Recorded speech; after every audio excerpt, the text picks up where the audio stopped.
Hi, and welcome to lesson number 4, the subtle art of storytelling. But how do you actually do it? Okay, so this is actually one of my favourite lessons that I've put together in this mini masterclass because storytelling is such a powerful tool, and I am sure I am not the first person to have told you that, and this is not the first time that you're hearing that. Because in the marketing world, in the brand strategy world, everyone will tell you how powerful stories are. And you only have to look at some of the amazing examples out there. It's November when I'm recording this, so we're coming up to Christmas. I'm thinking Christmas ads, John Lewis, gosh, even McDonald's, Marks and Spencer's. They've got some amazing stories out there that make us feel so connected. They get the empathy going and they make us want to buy, basically. So how do you do it as a business owner? Well, this is the sticking point, I think, because when you think about telling stories, you either get these amazing stories that are like pieces of art, and then you also got your neighbour Bill, who you avoid because when you start talking to him, he tells you the same story over and over again, and it dates back to 1972, and you cannot escape for 37 minutes. So you are aware that stories can actually be really boring. So that is why it's a subtle art.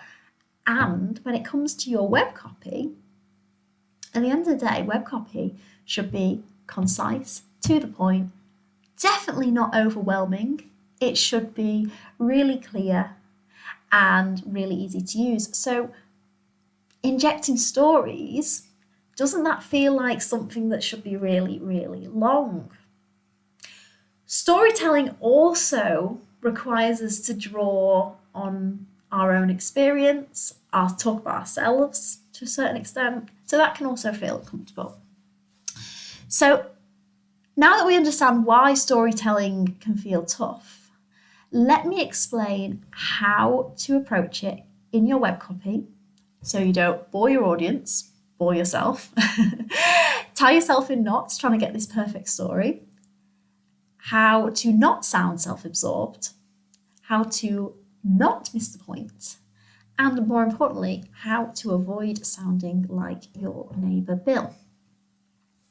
Okay, so this subtle, and like I said, note subtle art of storytelling is to inject stories. Don't focus on it, don't overdo it, but inject stories into your web copy.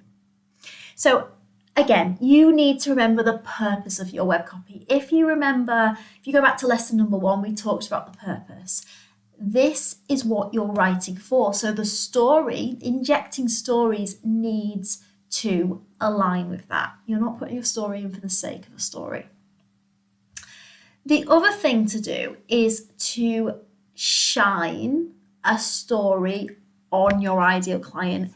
Make it their story rather than your story. So 2 things: inject a story, okay? So it doesn't have to be a long story, it could be a snippet of a story, and you can also start kind of halfway through. It doesn't have to be a full beginning, middle, and end. And the other thing is to shine the story on your ideal client. Make it their story, even if it's your story. Okay, so let's look at an example. And again, this will be in your workbook so you can go through this. So storytelling on a sales page. Let me read some copy. Seeing your child pull up a stool and reach for a toy for the first time. Incredible. To anyone else, it might sound pretty basic, boring even. But to you as their parent, you're in awe at their ability, their confidence, their growth.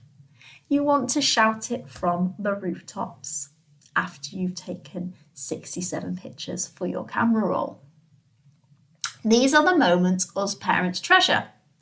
But at times, consuming other parents' celebrations like this, that mum who posted on Instagram how her son is walking already, can be pretty hard if your little one isn't quite there yet, and you have a feeling something isn't quite right.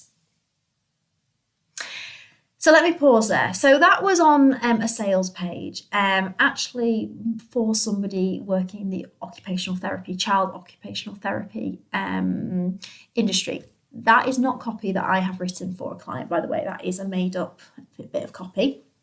And I've written it to demonstrate how we're telling a story. Now, especially if you're going to relate with parts of that story, you can almost picture it. You can picture the child grabbing the toy, the mum taking the picture, the dad uploading it onto Instagram. You can picture it all. So please don't think that a story has to be like, once upon a time, I did this and I did that, and then I did this, and the end. We all lived happily ever after. Storytelling is about showing an image, a feeling, setting the scene, and putting your audience, your ideal client, in that scene, in that story.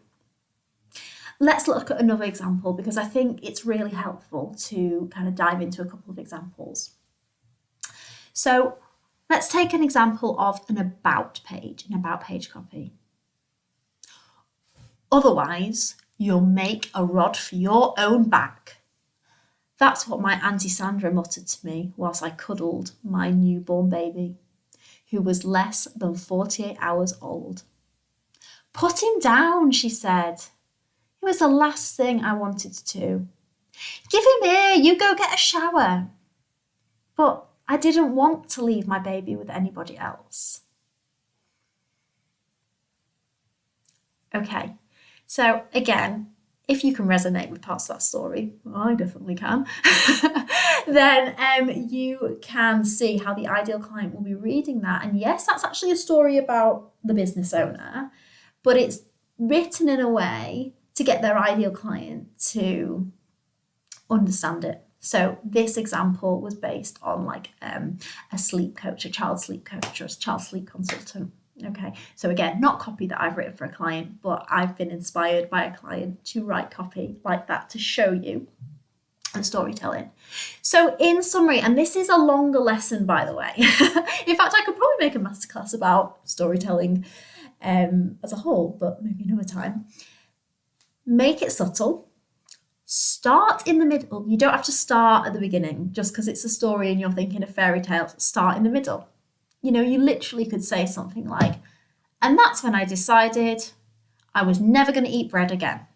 I don't know, maybe you could be a health coach. That's just a really bad example. Or, you could say, walking through the snow on that cold Monday night, I'd had enough. It was time to change. Things like that. Put them in that narrative. Put your ideal client in the narrative. Flip perspective quickly. So if you're taking more of a personal, you're putting yourself in the story, quickly make it about them. Okay, don't just go on and on and on. I walked through the snow, I fell over in the snow, I cried in the snow, someone picked me up in the snow, I had a really bad day, and then I went home and had a bath, and everything was fine. I started the business in 2007. See what I mean? It's too much. So again, flip the perspective. Okay, so explain your story. Why have you contributed the story? I'm not saying you have to write in your copy. I'm telling you this story but make sure it's clear why you're putting that element of a story in. And finally, remember, stories don't mean long stories. They are short snippets, injections of stories that evoke empathy, emotion, and connection. Okay, so that's your lesson about the subtle art of storytelling, and I hope that helps.